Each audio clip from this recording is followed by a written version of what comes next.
Good morning, ladies and gentlemen, and welcome back to TDPHINSTALK, home of the real Miami Dolphin fans. It is June the 25th, 2020 at 7:05 a.m., bright and early in the morning as the sun rises. I hope we all are rising as well, ready to get on with our day and have a great, blessed day. What's up, everybody? Shout out to Vic Costa, the first one in the building, Larry right behind him, and Vic with the donation already said, keep up the good work, my friend. Thank you so much, Vic. I'm going to do my very best to keep it going and keep on giving the best content that I possibly can. What's up, everybody? Make sure y'all hit that like button on your way in the building. Make sure if you're new to the channel, you subscribe. You can also find me on Twitter, Instagram, and Facebook at TDPHINSTALK and DolphinsTalk.com as well. Another website where you can find my content and so much more Dolphins content as well. Don't forget, if you want some new merch, check out TD's Fins Shop, okay? TD Fins Shop, all right? The link is in the description below. We got the new merch loaded with the new logo. Hopefully y'all like it. I hope that y'all love it. What's up, Mason? What up, Engraven? I see you, homie. Wow, we made it to an early show. Hey, we always here, homie. We always here, man. So hit us up, man. What's up with you? Tommy, I see you, man. Slam 1376 said, morning, TD, and our Fin fam. Good morning to everybody from Slam. From everybody to everybody, really. Shake Money said, good morning. Michael Simmons said, good morning, TD. What's good? I'm good, homie. We up bright and early again. Rise and grind. Y'all know what time it is. It is rise and grind, all right? Engraven said, what's up, everyone else? Shout out to the homie. Y'all make sure y'all listen. As we continue to pick up new subscribers on this channel, you got to know my brother from another mother, Engraven Vids. Man, see, TD give you all the Dolphin news, and on occasions I'll give you some bigger NFL news. But you want to know everything that's going on around the league, you got to subscribe to Engraven Vids because he's always giving you updates. He's always not just about the Ravens. That's the beautiful thing about his channel. He's going to give you updates about everything going on around the league. Good, bad, ugly, and different, doesn't matter. You're going to get the news. That way you're up to date on everything going on. You don't miss a beat. Make sure you subscribe to Engraven Vids, guys. He's right here in the comment section right now. So all you got to do is click on that name, and it should be able to take you to the channel so you can go ahead and hit that subscribe button, especially if you're a football head like me, all right? Especially if you're a football head. What's up, Larry L? I see you in the building. Tommy Tremonte is in the house as well. So what's up, everybody, man? Here we are on Thursday. We've made it to Thursday. Isn't it nice when you know Friday is the very next day? We made it to Thursday, guys, and we're all blessed that we're here. Not everybody in this world was able to make it to this day, and one thing that we're going to keep doing over here on TDPHINSTALK, we're going to keep on going, y'all, because a lot of people need hope and help out here in this world. And we're going to do our part by bringing love, spreading peace, spreading unity, and just promoting a better life for everyone. All right. So this morning I said, you know what, TD, I had a few topics I wanted to talk about, but I decided, you know what, I want to go through this roster. I want to go through the Miami Dolphins roster. I want to stop at every player that we can get through today and have a conversation about them and ask you all questions about these guys, questions that I'm wondering, and some of them we've asked before, but I want to get an official overall consensus of some of the things that I want to know how y'all feel about, because I know how I feel, y'all know how I feel, but I want to get some factual consensus from the masses about what they think, what they feel, what they believe about certain players. All right. Shout out to Shake Money, who said, I will subscribe to Engraven before I seen this channel. That's what's up, man. Almost at the weekend. Yes. Good morning, Josh Hart. Mace, what's up, man? Glad you're here. Good morning to you too, big dog. All right. So first and foremost, we're going to start at the top of the list. We're going to start out with the quarterback room. And I have the projected depth chart pulled up. I know a lot of people may not agree with the projected depth chart. Why? Because Tua Tagovailoa is at the top of this depth chart. And I'm gonna. This is fact finding. We're gonna call this fact finding morning. Okay. So I'm gonna ask y'all questions. I want y'all to answer. We can make it simple. We ain't got to make it complex. But who is the best quarterback on our roster right now? Option A, Tua Tagovailoa. Option B, Ryan Fitzpatrick. Option C, Josh Rosen. Option D, Jake Rudock. Who is the best quarterback on our roster right now, ladies and gentlemen? Right now, man. Tommy said, Engraving, put your channel up. I look you up. Let's all pray for our neighbors from the South. Our neighbors from the South. All right, so Larry said Fitz. All right. Michael Simmons said Tua. This is interesting. Josh Hart says Tua. Listen, okay. I'm going to wait on a few more votes, guys. As people come in the room, make sure that you punch that like button, guys. Make sure that you hit that like button. All right? We got 30 people watching, only 12 likes. Show some love and support if you can by hitting that like button. At least do it before Matt Burke and Adam Gase get in the room, because you know they're going to hit the dislike button, all right? All right, so here comes some more votes. All right, so we got Fitz, Tua. Good morning, everyone. Fitz, Rosen. All right. Now, let me ask you all this. If Fitz does get the start, is he going to start the entire season? If Fitzpatrick does get the start, is he going to start the entire season? If he has no injuries, will he start the entire season? Eugene said no. Mason said no. Jeff Fremont said no. This is interesting. There go a whole bunch more no's. Everybody's saying no. Okay. All right. Because I'm diving down to a few things real quick tonight. This morning. I'm saying tonight. Ooh, man, I gotta go and move on to the next day, TD. All right. So if Fitzpatrick doesn't start the whole season, then who replaces him? Who replaces him? Jake Rudock, Josh Rosen, or Tua Tagovailoa? Let me know in the comment section. If Ryan Fitzpatrick does not start the whole season, then who replaces him? Right? It's a grooming process. Fitz shows Tua the ropes. Tua will replace him. Rosen, Tua, Rosen, Tua. Man, Tua. Ooh, bless me. Rosen and no Fitz will not finish the season. Tua, if healthy, if he is not Rosen. Rosen, if line has not gelled. Rosen. This is so interesting.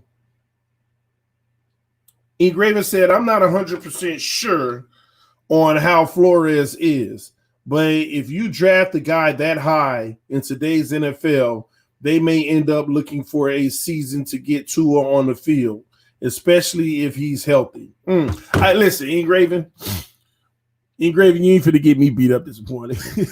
I've been telling them that for the longest. I told Tua starting. First of all, they already know my stance. Tua will start game one and for the season. 66% of the Dolphin fans do not want that to happen. And even for me, I have no idea why. He's the best quarterback on the roster. He gives us the best chance to win, in my opinion. Go ahead and work some of those kinks out early, because we got a really favorable schedule in the middle portion of the season, where he can actually work the kinks out early, go on a winning streak in the middle potentially, and play some tougher games at the end and actually pull some through and get in the playoffs and beat Baltimore 60-0 and go on to a Super Bowl. I'm just saying. I don't get it. Looking for a season. I don't get it. But It's interesting to me how split we are. First of all, who's the best quarterback on this roster? We get some Fitzes and we get some Tuas. Then if Fitz starts, will he play the whole season? No. Okay, then who will replace him? Rosen, Tua, Rosen, Tua, Rosen, Tua. It's like what are we like? We are so all over the place with this one. And I think at the end of the day, Flores is going to settle it all. Tua starts, Tua plays the season. I think Tua starts and Tua plays the season. See, this isn't a situation like Baltimore where they were looking for an excuse to move on from Flacco. They were looking for. This ain't that situation. They don't need to look for an excuse to move on from Fitzpatrick because he wasn't our Super Bowl winning franchise quarterback. He was not. We didn't have the franchise quarterback that we're trying to replace now. We got a journeyman that everybody knows is a stopgate. So this isn't a case of, well, Fitz is going to get the start, but we got to figure out a way how we can, lay it on them easy and usher Tua in. We're not in that situation, y'all. We could easily say, hey, we're starting Tua, not you, Fitz. Fitz going to be like, crap. Okay. That's what's going to happen. It's not like a emotional decision or anything. It's different for us. It's different for us. Larry L said, what? No Ruddock? Listen, man, I think Ruddock should be given a shot, but at the end of the day,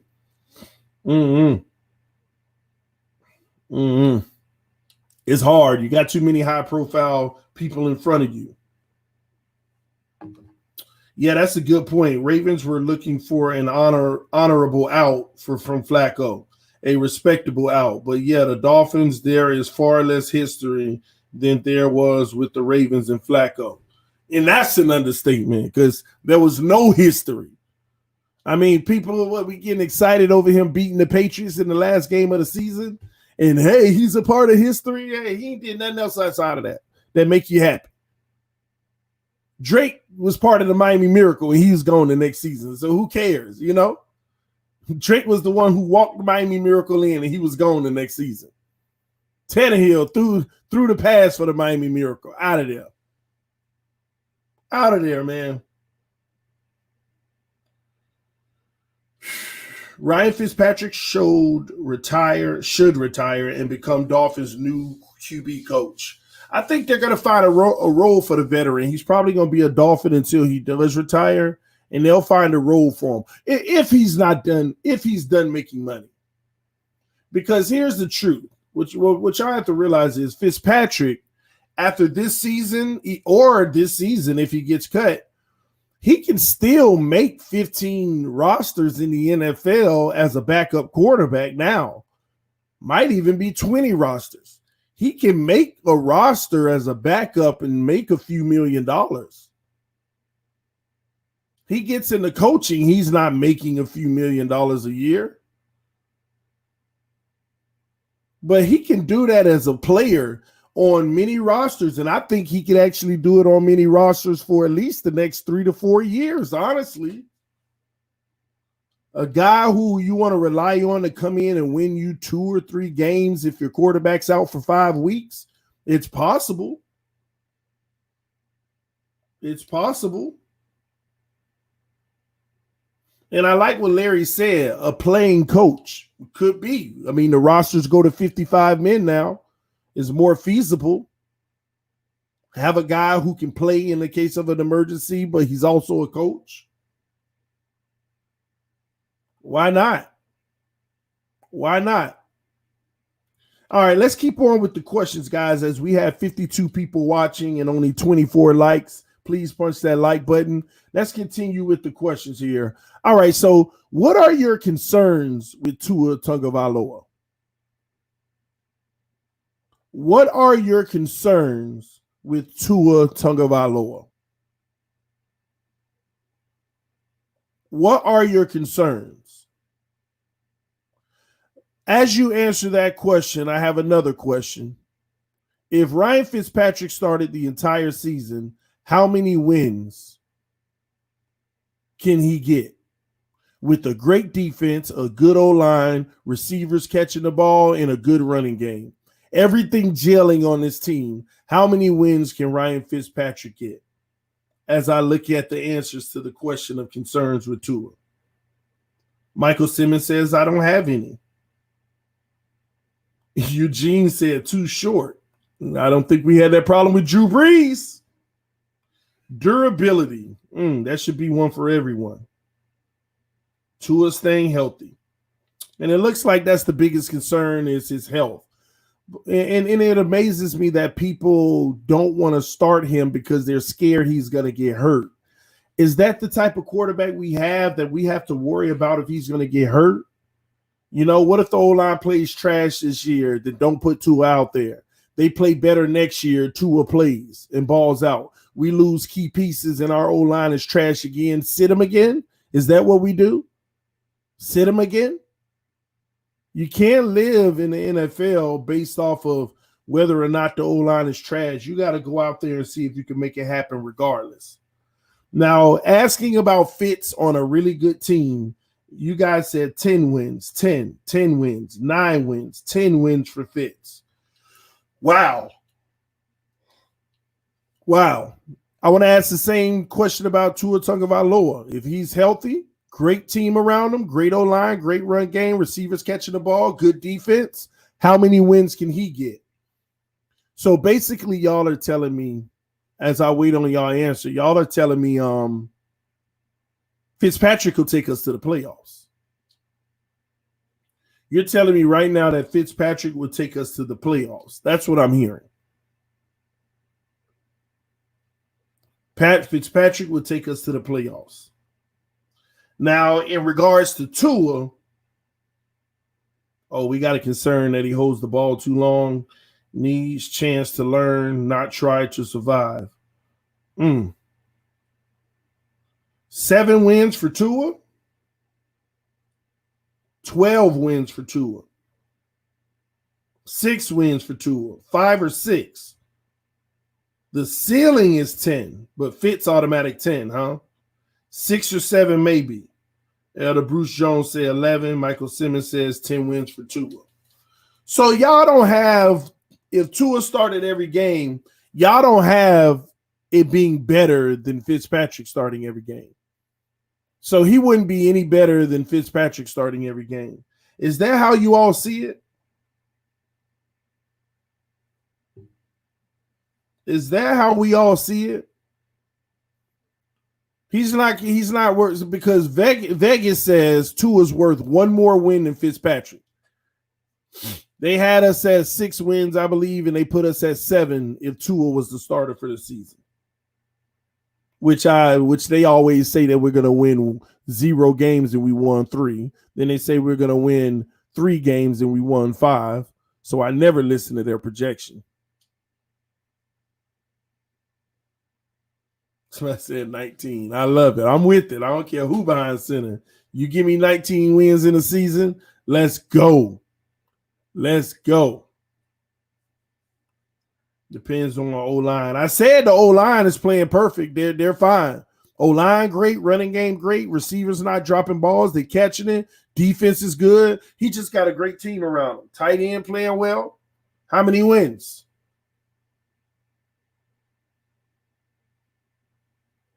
How many wins?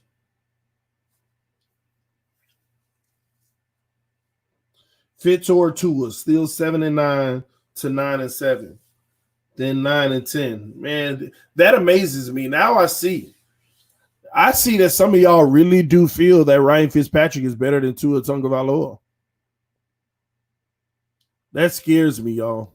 That really concerns me. I hope y'all wrong. Because based off of what y'all are telling me, a lot of y'all believe that Ryan Fitzpatrick is more valuable than Tua Tagovailoa right now. I mean, not more valuable long term, but is the better quarterback right now. That's what you're telling me. That's what you're telling me. Because everybody's throwing out lower win totals for Tua than Fitz. That's basically what you're telling me. Shout out to Robert Lee Jones from Facebook. I always love when I see our Facebook family in the house. Y'all punch that like button for me if you can. No, TD. Better shot while vet. History shows this. Look at Kyle Murray. You think Tua will have more than Murray? He should. Why not? First of all, let me ask y'all that. Who is the better quarterback, Tua or Kyler Murray? Because if you want to ask me, you think Tua will have better than Murray? Who's better, Tua or Kyler Murray? There's your question. Who's the better quarterback? Oh, I can't wait to hear this answer. Please, I want a lot of people to answer so that I can get a real good sense of what y'all feel. Who's better, Tua or Kyler Murray?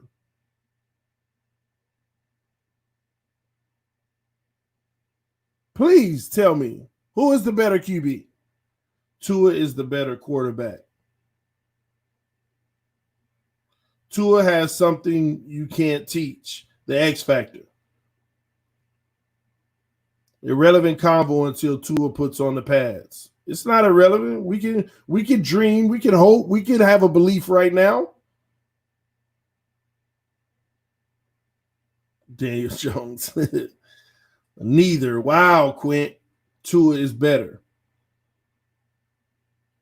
I just don't get it. We're allowed to say no, but we're not allowed to say why not.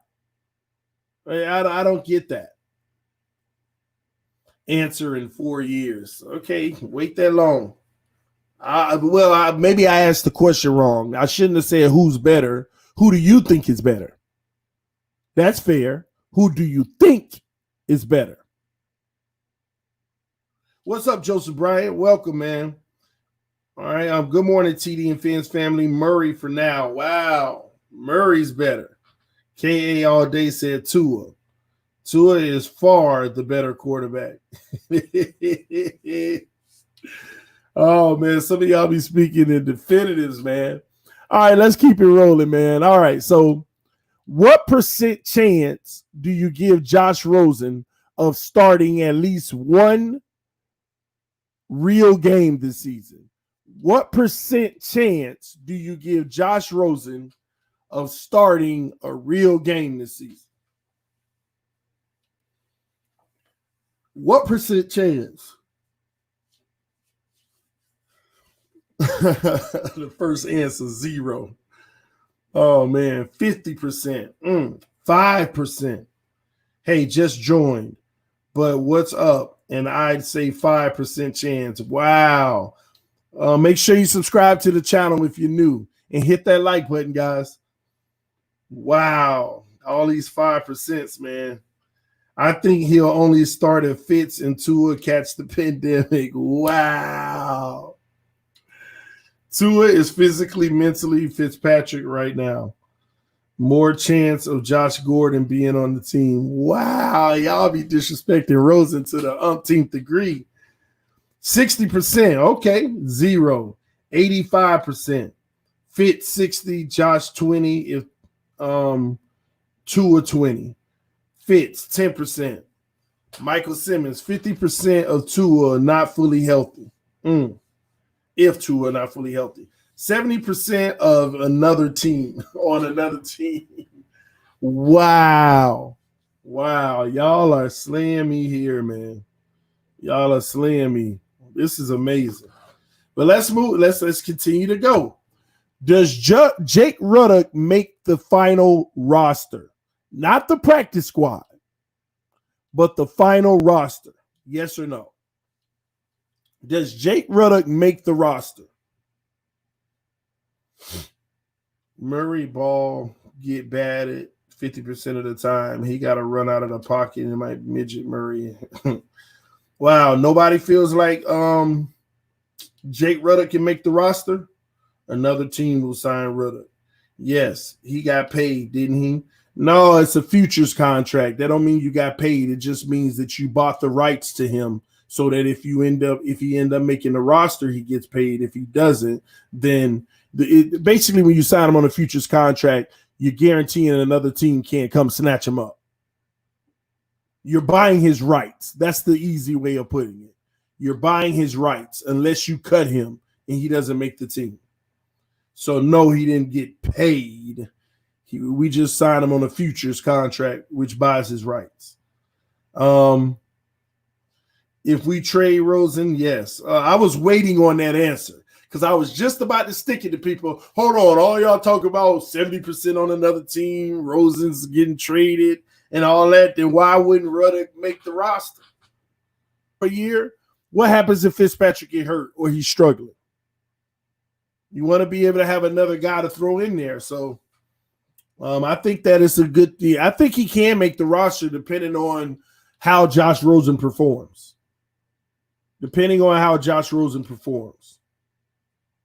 Yeah, we keep Ruddock for insurance. Yes, because I think we cut Fitz. Listen, if we cut Fitz, man, I don't know what's going on.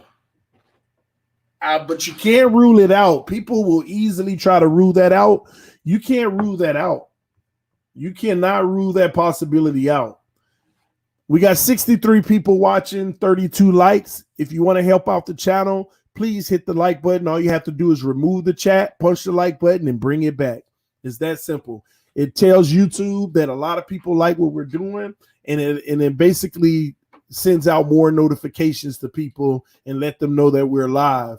If you hit the like button. So contribute to the channel by hitting the like button. Some people donate and some people always say, TD, I wish I could donate. You don't have to. Hit the like button and you're definitely helping us on this channel, all right? And if you're new to the channel, punch that subscribe button, okay? Now, let's move on. Who's the best running back that we have on this roster right now? Matt Breida, Jordan Howard, Kalen Ballage, or Myles Gaskin? Who is the best running back we have on this roster right now? Please let me know. We're going to add Chandler Cox in there because I ain't talking much about the fullback. Breida. Interesting. Kalen Ballage. That's right, Quint. Tell him, Quint. They sleeping on him. Jordan Howard. Breida more versatile. Hit that like, fellas. Jordan Howard. We got a lot of Breidas, a few Jordan Howards. Another Jordan Howard. Layered. Ooh. You know what's crazy? I just thought about it. I just noticed that. On the projected depth chart that they have, Patrick Laird doesn't even make the roster. Whoa, I just noticed that.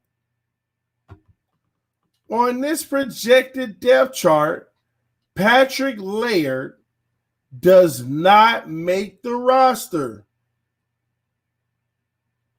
Wow, I just noticed that. And then when I evaluated, wow, he really may not make it.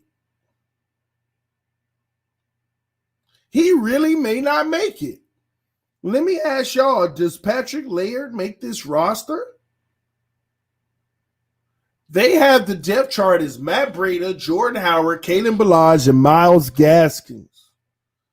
Wow. Does Patrick Laird make the roster, y'all?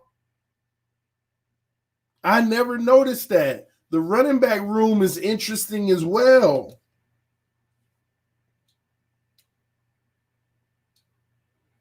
It said Laird will. He does special teams. Oh, no.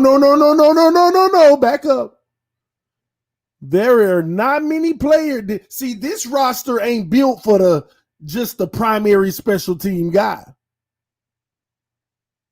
Unless it's at a position that we have no depth. Let's get that straight now. This roster is not built for the guy that you want to say is number 5th on the depth chart and he's a special teams guy. We got too much talent on this roster for anybody to make it with those credentials. You have to actually be a guy at least in the rotation 3 deep. and be a special teams guy to make this roster. This roster is not built for just the primary special teams guy unless you play safety or tight end. Unless you're at a position where we need the help. There's too much talent on this roster to say a guy is fifth on the depth chart at a specific position, but he's a good special teams guy. No, ain't no more of that. That's what I've been. This roster, see, people don't know the Miami Dolphins have a loaded roster with some good depth. Ain't a lot of 9s and 10s superstars, but just a roster full of 7s and 8s. And that's the Super Bowl rosters. Laird is better than Ballage, 1.8 yards a run. Did you look at Patrick Laird's average? Go check out Patrick Laird's rushing average in the first 10 weeks. Lower than Ballage's. Lower than Ballage's 1.8. Laird ended the season, I believe, less than 3 yards a carry. Why did it even come up? Because later in the season, he was running the ball on those halfback draws. He was running the ball on all those halfback draws. So I'm sorry, you got to miss me with that. Oh, he's better than Ballage, 1.8.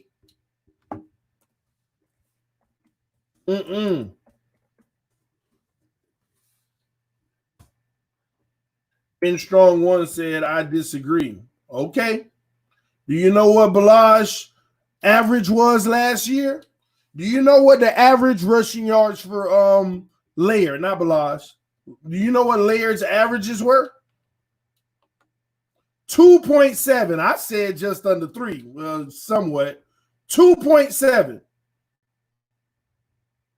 2.7. The man ain't. What's that?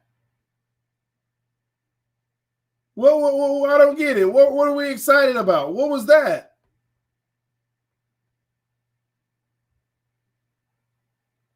Let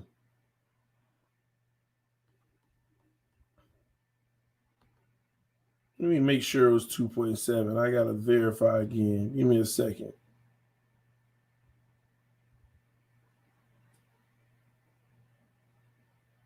One second.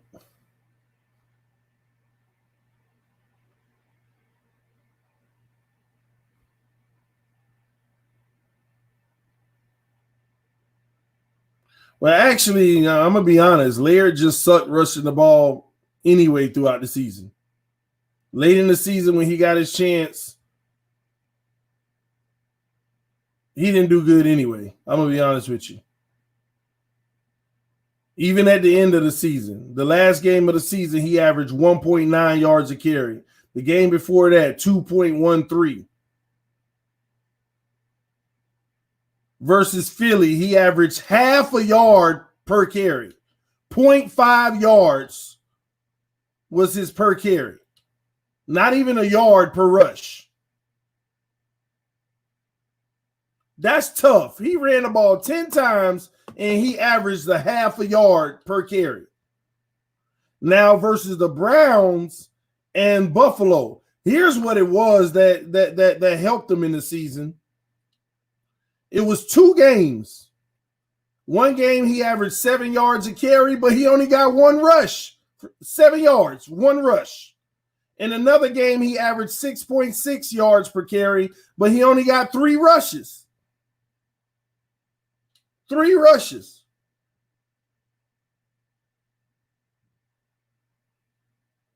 His best game as a runner with a lot of rushes was week 12 and 13 when we were in a shotgun, running the ball out of the halfback draw, 15 attempts for 48 yards, 3.2 yards per carry, and 12 attempts for 46 yards at 3.83 per carry.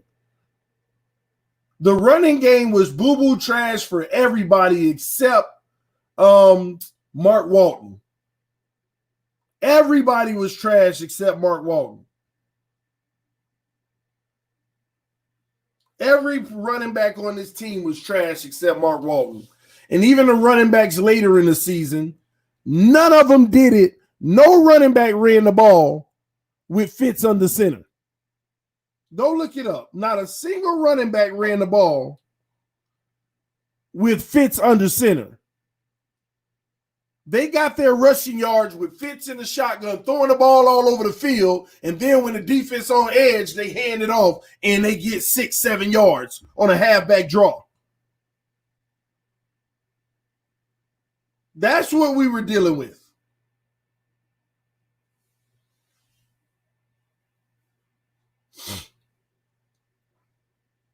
Laird is good at the RPO offense. But how we know everybody else ain't good at it? They didn't run it. They didn't run the RPO for Balaj. They didn't run the RPO for, and if you know Balaj from college, you know Balaj probably is a beast in the RPO. I don't even know why I'm saying probably. You know that he can run it. But we want to say, Laird is a beast in the RPO. Honestly, he ain't even a beast in the RPO because his numbers don't tell you that. In the RPO, he's 2.71 yards per carry. In the RPO. Ain't nothing about his season had beast on it. Where you appreciate Laird more than anything is his catching the ball out of the backfield. That's where he thrived. That's where his value is. As a runner, y'all got to get preseason out of your head because preseason, Laird looked like a premier back. You got to get preseason out of your head because in preseason, Balaj looked like a premier back too. Get preseason out of your head. Get preseason out of your head. The man did not run the ball well at all in the regular season. And not only that, the only thing that you could hold your head up for with Laird last season was catching the ball out of the backfield. And once again, that was in a case of where we were in the shotgun, spreading it out. 4 receivers, Laird on the hip. Fitzpatrick, nowhere to go, dumping it right in front of him to Laird. Fitzpatrick, nowhere to go, give it to Laird. Matter of fact, running backs out of the backfield, they have a high percentage late in games catching balls out of the backfield because it's the one thing the defenses give up. It's the one thing that defenses give up. But receiving, he was 8.9 yards per reception.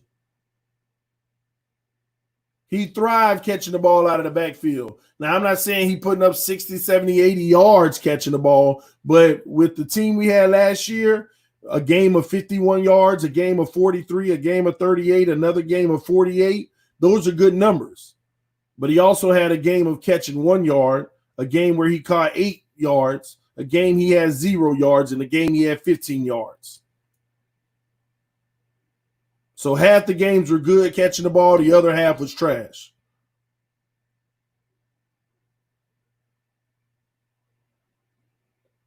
But his catch percentage is beautiful. 77% catch percentage. So he's catching them at a very high clip. And this is why they're going to have Kalen Balaj higher on the depth chart, because this coaching staff know they're not giving up on Kalen Balaj, number one. Number two, they know he has talent. He shows it in practice. And number three, they know that their O-line sucked. They know that their O-line sucked. They know their O-line sucked. But they also brought in replacements in Matt Breida and Jordan Howard. Because you also have to understand this. Is Kalen Balaj a Flores guy? Now, Flores may like Kalen Balaj, as we probably can see, but is he a Flores guy? He's not a Flores guy. He's just cheaper than Drake right now. So Balaj could very well be on his way out after this season. He could very well be on his way out after this season. But right now, they're giving him a shot just like they're giving Rosen. Just like they're giving Rosen. But the interesting for me is Myles Gaskins. That's the interesting one for me. Is Myles Gaskins better than Patrick Laird? Do y'all think that? I don't know. I'm curious. I'm asking y'all. Y'all think Myles Gaskins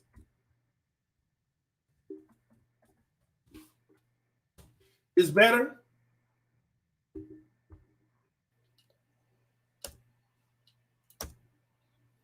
No.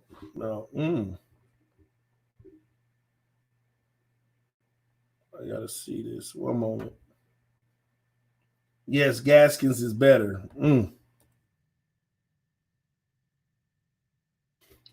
Here's what's funny about it.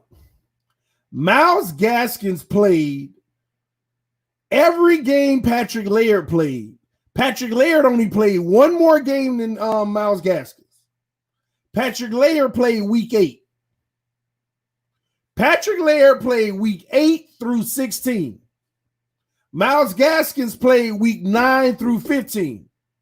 Tell me why Myles Gaskins averaged 3.69 yards a carry.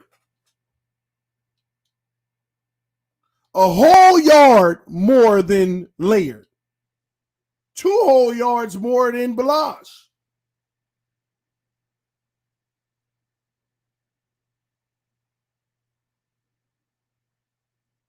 This man averaged 3.69 yards per carry, virtually 3.7.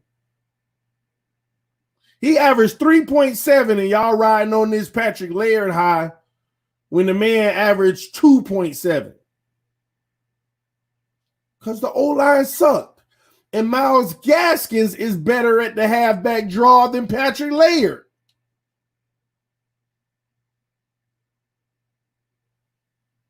Myles Gaskins is better at running halfback draws than Patrick Laird. Because first of all, he's more nifty, shifty, and elusive than Patrick Laird. Patrick Laird, if you ask me, is more structured, sound.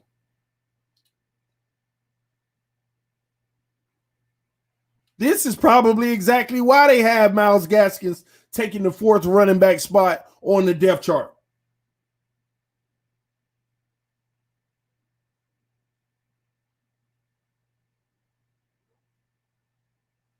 Said don't have stats, but if I remember, Laird better in passing game and better blocker than Gaskins. Passing game? Let's see. Gaskins, 7.3 yards per reception. 7.3 per reception. Laird. Let's go back to Laird.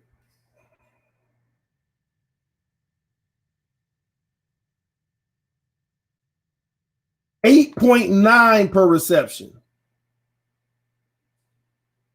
So 1 yard better in the passing game for Laird. He got 1 yard more per pass than Gaskins.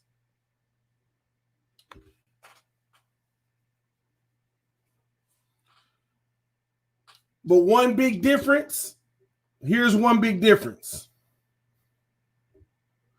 Gaskins was targeted 12 times. Gaskins was targeted 12 times. Patrick Laird was targeted 30 times. Almost 3 times the targets. Gaskins has a smaller sample size. Still, if you play the averages, Laird 1 yard better than Gaskins in the passing game. In the blocking game, that's give or take. But none of them could block if you ask me. None of them blocked if you ask me. Not well, at least. How many receptions, touchdowns, kind of important. Oh, that's interesting. Gaskins had 1 reception touchdown for 6 points. Let's see here. One moment.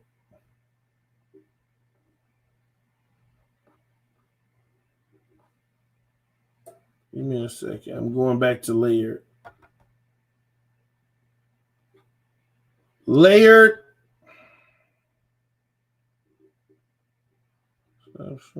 TD. Oh, Laird has 0 reception touchdowns. I felt like he had like 3 maybe, but he had 0 reception touchdowns.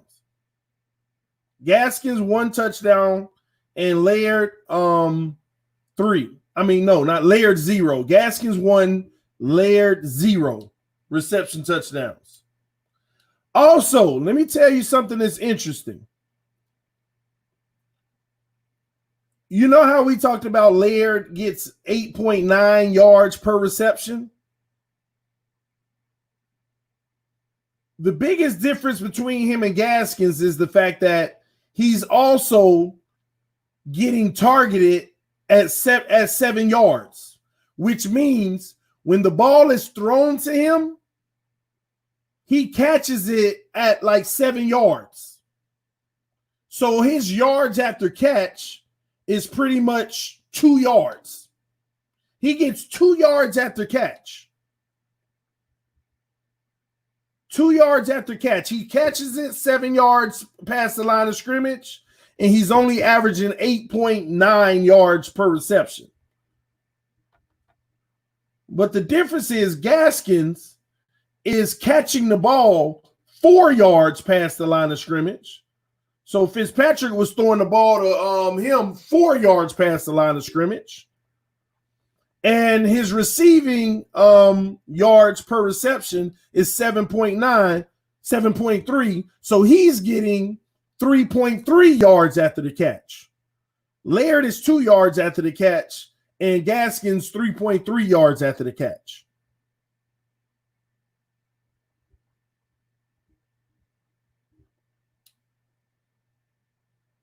That's relative.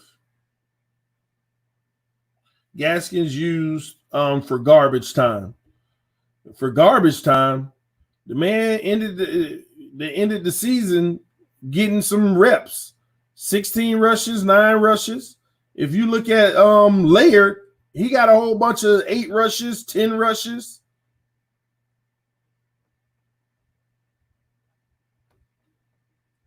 And it's no secret. Patrick Laird had a whole lot more opportunities. First of all, he played 2 more games than Gaskins.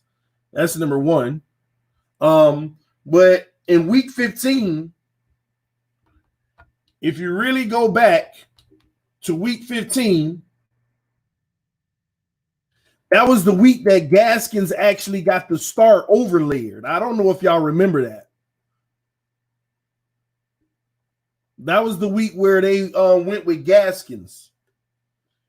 Let's see. Laird had 8. Wait, let me see. Game number 15. Laird had 8 rushes in game 15, and Gaskins had 15 rushes. That was when Gaskins actually, I believe they were transitioning for Gaskins to be the starter. They were transitioning for Gaskins to be the starter at the time. That was the same game Laird had 8 rushes and Gaskins got 15. Started getting more of the workload.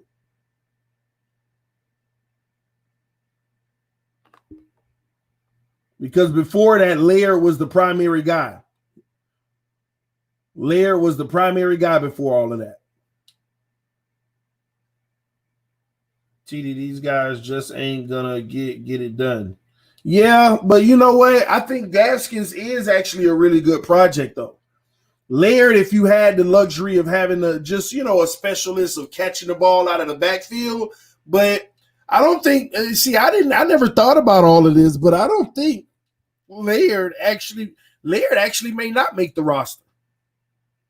Laird actually might not make the roster. Gaskins has more of an upside than Laird at this point. He has a higher upside than Laird. And Kalen Ballage, they're definitely not going to give up on. And Jordan Howard and Matt Breida somewhat speaks for themselves. Those are guys who definitely deserve the opportunity to compete for the number 1 or number 2 back on this team.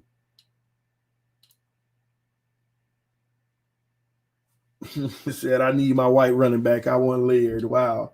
TD, I'm watching this via my Samsung smart fridge. That's what's up, man. I'm on the fridge. Open it up and poke me a little something, man. Flores hasn't drafted his type of running back yet. Well, the Matt Breida trade is his type of running back. The Jordan Howard pickup is his type of running back.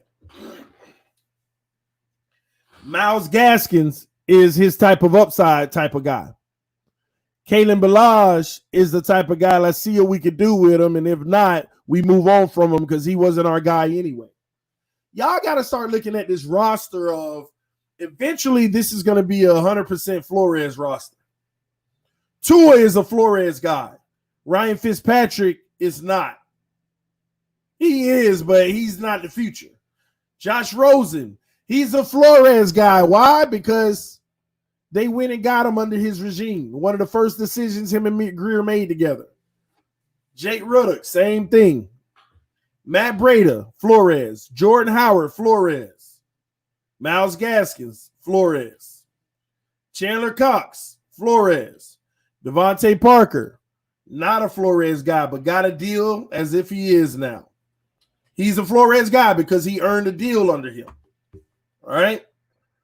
Preston Williams, Flores. Gary Jennings, Flores. Alan Hearns, Flores. Ricardo Lewis, Mac Hollins, all Flores. Albert Wilson, Isaiah Ford. Albert Wilson, not Flores. That's why they cut down on his deal. Still a weapon, but we weren't going to re-sign you. You restructured. Let's see what you do. You prove it. You become one of my guys like Devontae. If you don't, you're going to be out of here this year. This is Albert Wilson's last year or his contract year where we give him a little something. And he ain't going to get a little something on a major scale. If he makes it, we might give him a 4-year, $28 million deal. 7 per. He making 5 now, if I'm not mistaken. 4 or 5. Isaiah Ford, not a Flores guy. Jakeem Grant, not a Flores guy. Mike Gesicki, he's going to cater him into being he's a Flores guy, you could say. Even though it wasn't his regime, he's going to be a Flores guy. Durham Smith, Michael Roberts, Austin Jackson, Julian Davenport, Flores guys. Eric Flowers, Solomon Kinley, Adam Pankey, Flores guys. Ted Karras, Donnell Stanley, Flores. Shaq Calhoun, Michael Dieter, Danny Isidiotta, Flores. Robert Hunt, Jesse Davis, Nick Kaltmeyer, Flores, man. You see the offense is transformed. Look at the defense. Shaq Lawson, Avery Moss, Jason Strawbridge, Flores. Devon Gottschall. He ain't a Flores guy. That's why that money might be freed up. Why you think they drafted Raekwon Davis? Why you think a Benito Jones might be coming in the fold? If they re-sign Devon Gottschall, that means Raekwon not working out, doing so great, and Benito Jones ain't doing his thing. But I don't see Devon Gottschall being re-signed. And if he is re-signed, it got to be on a friendly deal. And if not, I can see them moving on. But that's up to Raekwon and Benito. If they step up, then Devon is out of there, man. Christian Wilkins, Jonathan Ledbetter, Zach Zeller, Flores. Even though Christian Wilkins, he's Flores now. Emmanuel Ogbah, Curtis Weaver, Vince Bajal, Flores. Raekwon McMillan, gonna be a Flores guy if he has a great season this year. Camus Grugier-Hill, who might actually end up starting. Y'all better watch out for Camus. Grugier-Hill, he might actually start. I'm telling y'all, no, he ain't gonna start over. I'm telling you. Flores love Gottschall. I know he love him, but does he love the salary he gonna want? That's what matters. That's what matters. You don't draft Raekwon Davis for nothing. So we'll see. We shall see. All right. Calvin Munson, Flores, Jerome Baker, gonna be a Flores guy. Flores loves him. And Landon Roberts, Kylan Johnson, Flores. Calvin Noy, Van Ginkel, Trent Harris, Flores, Xavier Howard, not a Flores guy, but got paid from him, so he is now. Cordell Trankesley and Kim Webster, Flores. Byron Jones, Nick Needham, Tay Hayes, Noah Igbenogany, Flores. Bobby McCain, not a Flores guy, but we're going to be addressing safety next year. Adrian Colbert, Brandon Jones, Flores. Eric Rowe, Flores guy from New England. Stephen Parker, Clayton Fejelim, all Flores. This man already owns 95% of this team after coaching it for one season. Y'all better recognize how that turnover has been massive. It's been massive. The turnover has been massive. He already owns 95% of the team, a part of his decision. The future is now, man, and it's happening right in front of our eyes. Davis going to be a beast. I agree. I see Flores lighting a match under Davis. Booty will become a special player. Yes, sir. Dieter, remind me of the State Puff Marshmallow Man. Y'all crazy. Stay Puff. Flores is all business. I love my coach. Flores had to take over the locker room. Exactly, man. You had to get rid of the Kenny Stills, the Kenyon Drakes, the Laramie Tonsils. Not because they were issues so much, but listen, it's a whole new regime. First thing you get rid of is your biggest high-profile players and move on. The Rashad Jones, gone, man. Even what's his name? Even John Denny had to go. Do y'all know what that meant? Even John Denny had to go. John Denny, the longest player in Dolphin history. If I'm not mistaken, I believe he was. But TD, I never said 95% of the roster wasn't Flores' team. I didn't say you said that. I was just pointing that out in general. That wasn't an argument to anyone. I was just saying Flores on this team now. 95% of these guys are his. The Denny one hit me hard. John Denny, man. Man, that was crazy. Sam Eguavoen is a Flores guy. Hold on, did I even read Sam Eguavoen on this depth chart? Man.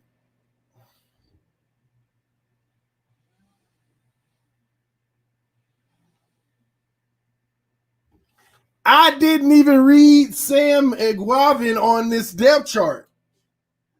Sam Eguavoen ain't even making the team, according to this. Him, Patrick Laird. Wow. Do y'all see how much depth we have, man? I mean, we don't know yet. All Laird and him may make the team. But do y'all see that? Do y'all see this? That's how much talent we have now on this roster. Whereas Sam Eguavoen ain't even on this depth chart.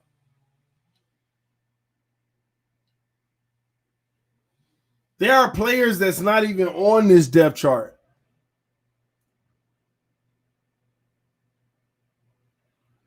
What is the player's name? I don't know why I keep forgetting this. He's on the defense and he's pretty good. A developmental player from overseas. He's in a program where NFL borders or something. What is his name again? Gosh, what is his name?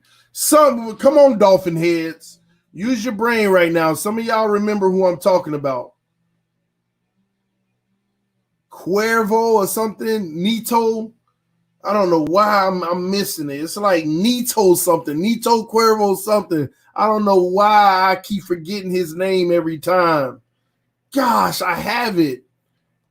Oh my gosh. Let me see. AVG. No, not AVG. Nito. Yeah, Nito. Durable. That's what it is. Durable Cueros Nito. He not even on this depth chart, but he should be, because he's going to be, because he doesn't count as a roster spot. When you have someone, see, now this is a 53-man projected roster. You're allowed 55. Nito's going to be on there. We're allowed 56 because Durval Cueros Nito, he's allowed on there because you're allowed at another roster spot if you have anyone on your team that's NFL borders, and he is. It's like an initiative to bring players from around the world into the NFL, and he's one of those guys. So he should very well be on this roster if he makes the team and he's good and they want him. He should be on the roster, and he is good if you ask me. I just want to see him actually getting a shot. So he's going to be a man on this roster. So this roster does not include 3 players, but he's one of them. All right, he's like a free roster spot that you don't count against your normal. So we technically should have 2 more roster spots. That's it. It is a 55-man roster this year, right? Or am I wrong? Is it just an extra playoff team? Is it this year or next year that it's the 55-man roster? Yes, he's a Brazil player. Y'all let me know in the comment section so I ain't got to look it up right now. Is it this year or next year where the 55-man roster comes into play? Thought it was this year, but I could be wrong because I am guessing right now because I haven't. I remember doing the research, but I didn't lock that in. Nobody remember? I guess I got to look it up then. Yes, I actually do have to look it up.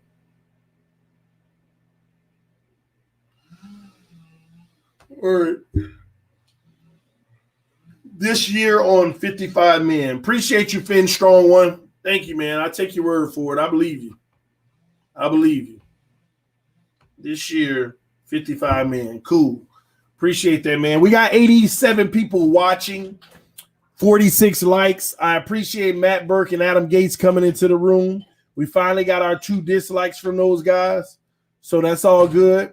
Maybe Nick Saban will come through and give us 1 more dislike. But all y'all who want to contribute to the channel, we always drown the dislikes out by adding even more likes. So punch that like button. We got almost 90 people watching, only 52 likes and 2 dislikes. That means 30 people are just sitting chilling. Hey, help me out if you can. All right, hit that like button, guys. Hit that like button. You tired this morning, TD? A little bit because I was up pretty late last night. Me and my wife, we were studying our Bible together pretty late last night. So, but it was a good time. We had fun doing it. So we stayed up pretty late doing that. And then I got me some rest. And then my youngest, the 2-year-old, he was whiny last night. I don't know why. So I had him sleeping with me as well. So it was an eventful night, but rise and grind regardless, baby. We got to get up and we got to get at it and we got to go do it, man. We got to go do it. That's what I'm talking about. 62 likes. We got 80-something people watching, 62 likes. Thank y'all for loving and supporting the channel by hitting the like button, guys. It's greatly appreciated. All right, greatly appreciated. I want to punch Adam Gates. Y'all leave Adam Gates alone, man. We appreciate the dislikes, man, and let us know we're doing something right. I tell y'all, I mean, I really do believe that. Somebody said that to me in the past, and it makes sense. If you ain't got haters, you ain't doing something right. If you got somebody literally hitting the dislike button, that means that individual is legitimately, like, why is someone watching something that they dislike? You have a legitimate hate group that don't like you. And that means you're doing something that they wish they were doing. There's some sense of envy in that. And you have to be proud of yourself in those moments. People get mad. Oh, people hitting the dislike button. Y'all just this and that. Don't get mad. It's validation. So anybody who has anything where people don't like or this and that, don't get mad. Sometimes it's validation. Now, if you got 100 dislikes and 2 likes, then you need to evaluate yourself. But when you're getting 100 likes and 5 dislikes, that's validation. That's validation. You can't get mad at stuff like that. You should appreciate it because it simply means the masses like what you're doing, and you got to have outliers. And those are those individuals that probably wake up every morning, don't even watch the video. They just wake up, oh, TD Live, let me go on there. Dislike, cut it off. All right, I've done my job for the day. Sometimes that's what that is. That's exactly what that is. So it's validation. It's validation, y'all. So never worry about the dislikes, man. We welcome them over here. We need the validation. All right, it lets us know we're doing something right. You're appreciated still getting up this early and giving us this fans content. And you know, Von Joe, thank you for that, by the way. But let me tell you another reason I love let me tell you another reason why I love getting up early. It's not just because like I want to give you the Dolphins content, right? But the difference between me going at noon or 2 or 3 o'clock or even later in the evening, which I still do sometimes, I give you something that you can at least lock on to all day. You can either wake up with me right now. Some people don't wake up with me right now, but when they're on break at work at 11, they're watching 15 minutes of the show. When they go on their little 45-minute, 30-minute, or an hour lunch, they're watching more of the show. And then when they take their last break, they're watching more of the show. Or some people on their way driving home, they start tuning into the show. So the earlier I get some content out to you all, that's the beauty of waking up with TD in the morning. The earlier I get the content out, the better it is for those who watch throughout the day. I mean, right now in the slow season, we have over 1,200, 1,300 people that watch the videos. And that's the slow season. Last year during the slow season, we would have 700, 800 people watching, like views after a few days. And now it's about 11, 12, 1,300. So you see the growth in the channel there. But what happens is we got 90 people watching right now. And about 11, 1,200 people may watch this video. When do you think they're watching? They're watching throughout the day. So I'm able to provide people some content earlier in the day that can go through the day. And hopefully things happen where I can provide content in the day. Somebody just said, well, shout out to you, TD, from Massachusetts. I'm a huge Dolphins fan here. That's what's up, Fins Nation. Love you, bro. Somebody said, I saw something about, Jamal Adams said that he wants out because of Gase, TD. Man, I'm going to look that up. If you're right, I'll probably go live about that today too, because I love getting on Gase. I love getting on Gase. Well, I tell you, ain't no worse coach in life. Ain't no worse coach in life, man. Yes, thank you, man. Gase and Tannehill equals losers. Yeah, he did say that. Wow, I need to go read this. I need to read this and break it down. Because I'll probably go on another Gase rant. Anytime I get a chance to go on a Gase rant, I got to. That man there, man. You talk about somebody who stuck up for him, who defended him and gave him a chance and said he was going to be a promising coach. Oh, boy, did he not make me wrong. See, TD's wrong sometimes, y'all. And I'll admit it. Gase stuck it to me. I was way wrong on Gase. I'm telling you, all Gase had to do was fire Matt Burke, and he would have had 10 times more respect for me. You should have fired Matt Burke in week 8. If you would have fired Matt Burke. Hall of Fame game is canceled? Oh, my gosh. Is that true? Yeah, I'm going to have a few things I'm going live about today. I got to go do my research and see the whys on all this stuff. If that's true, the Hall of Fame game been canceled. If the Hall of Fame game been canceled, man, gosh, that ain't good, y'all. That is not good. TD, I think Philbin was the worst. Listen, he could have been the worst, but Gase gonna get it from me anyway. I'm a Gase hater, y'all. Y'all always calling me a hater of Tua, which I'm not, X, which I'm not. Oh, I'm a Gates hater. I'll welcome that. I'll accept that. Cowboys Steelers Hall of Fame game called off. Enshrinement ceremony postponed.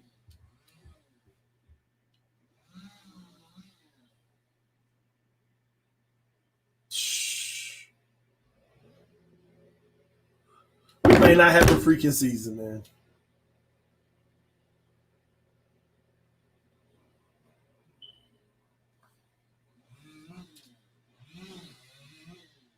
We may not have a freaking season. I'll go live about this later. I don't want to be bothered with it right now. So let me tell you what they're doing. See, I'm getting into it anyway. What they're doing is the NFL has a mapped out timeline for the season. In their decision making with COVID, they have to go day by day. And today they have to make decisions out for the future.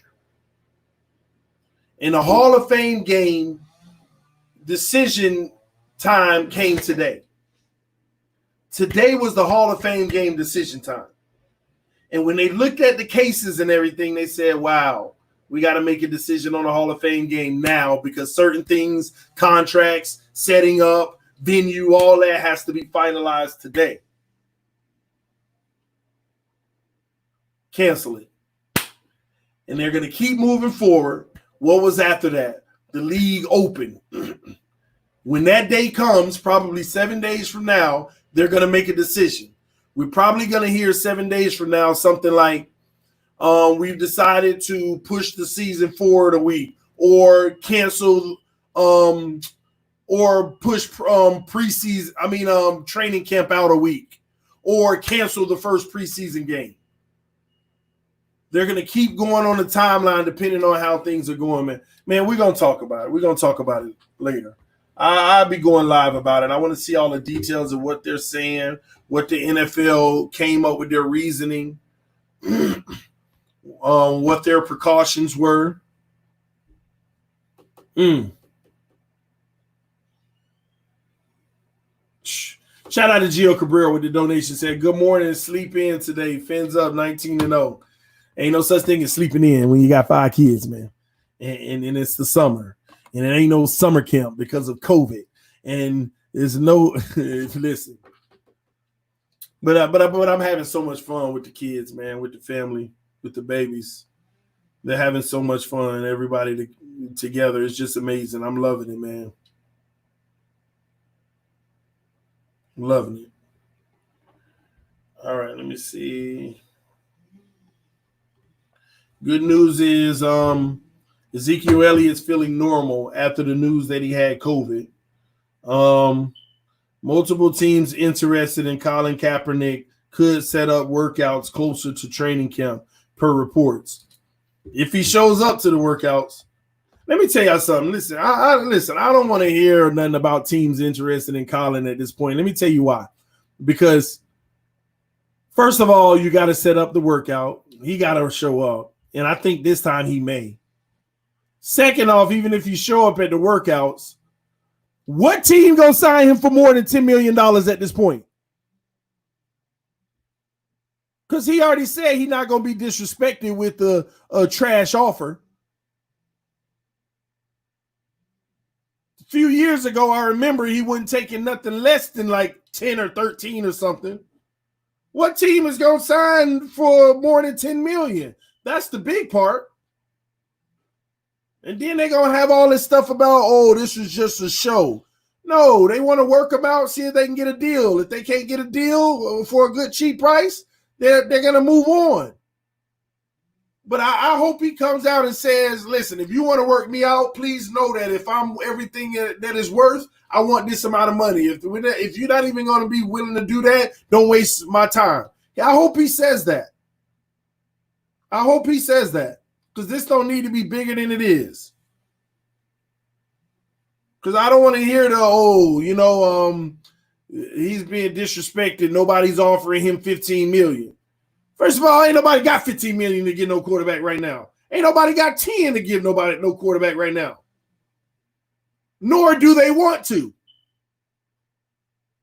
You got Andy Dalton around here getting 3. Come on. So I don't know, man. I just hope this don't become a skeptical. Let it be known how much money you want, and then see who want to work you out. Then see who want to work you out. He whispers nothing in their ear. Translation, he ain't saying it. I don't know what y'all talking about. Yeah, exactly. Sweet, sweet nothing. LOL, putting ghosts in Darnold's heads. But anywho, man, it's been another great morning, but we got 95 people watching, 75 likes. I appreciate y'all punching that like button. Thank y'all.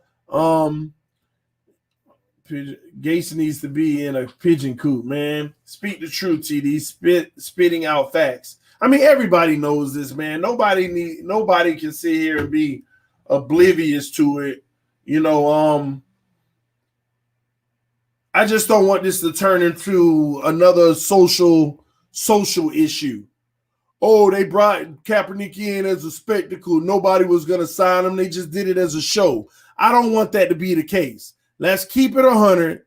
Tell these people how much money you want to make, and then see who want to work you out. Because if you ain't taking less than $10 million, ain't no team signing Cap. Ain't no team signing Cap if he ain't taking less than 10. Too much crazy stuff going on right now to make it continue to be social issues in that regard. We don't need people arguing about, oh, they just did that for show to bring him in to show that they gave him a chance. No, listen, he needs to make his demands be known and see who's interested. Because I don't want to hear it. I don't want to hear he go work out and all of a sudden he's saying, oh, this was a show. No, nobody wanted to give me what I'm due. Because ain't no team in this league giving Cap $10+ million at this point, man. It's not happening. And I'm going to be honest, if a team does, it almost makes me feel like they're doing it as a publicity stunt. Who has a value? Let me ask y'all something. Does anybody have a value of 10 million plus on Cap right now? I'm talking about realistically. Forget all the other stuff. Realistically, as a quarterback, nothing but strictly football. Put all that other stuff aside. That ain't what we're talking about right now. Straight up football. Does anybody have a value of Kaepernick over 10 million right now? Anybody? Because I'm the last one that would be down in the guy. He sacrificed it all for a great cause, and I'm appreciative of that. But when we talking straight football, does anybody feel that he has a value over 10 million right now? Straight football. And that's my whole thing, man.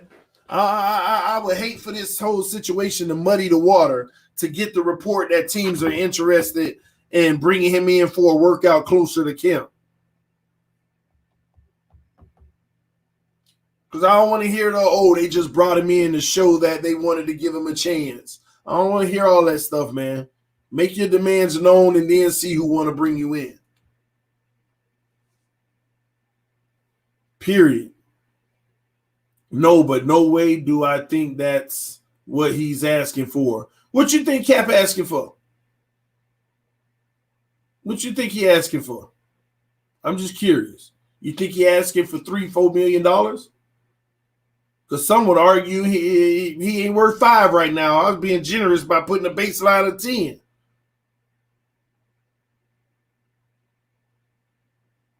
All I have to look at is the last season that he played before he was no longer in the league. It wasn't pretty.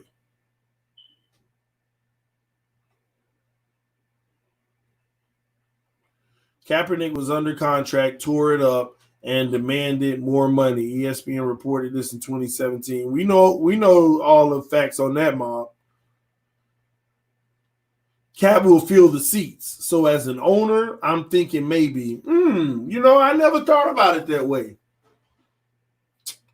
Never thought about it that way.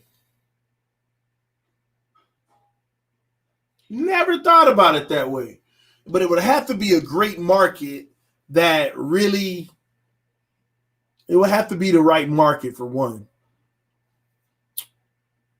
I never thought about it that way. You know, a good team that's something like that. But again, I see that's my thing.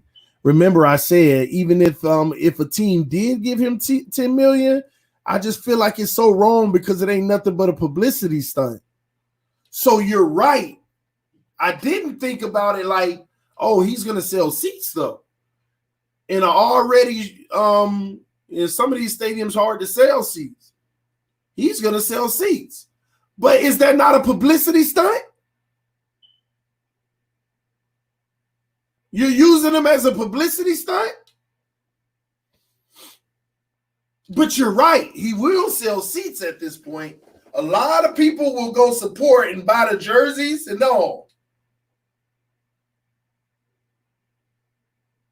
He would.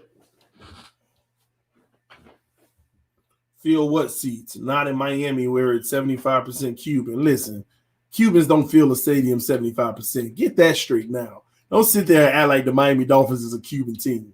Shout out to my Cuban brothers and sisters down south. But don't make it seem like 75% of the stadium is Cuban. No, it's a large Cuban population and a large Cuban community in Miami. Yes. But you can't even give them more than 50%. Of the Miami Dolphins stadium. That's what I love about the Dolphins. Miami Dolphins, Cuban, all Hispanics, Haitians, African Americans, Caucasians, just everything. And the whole boiling pot down south is Miami. That's a picture of Miami. The straight up boiling pot.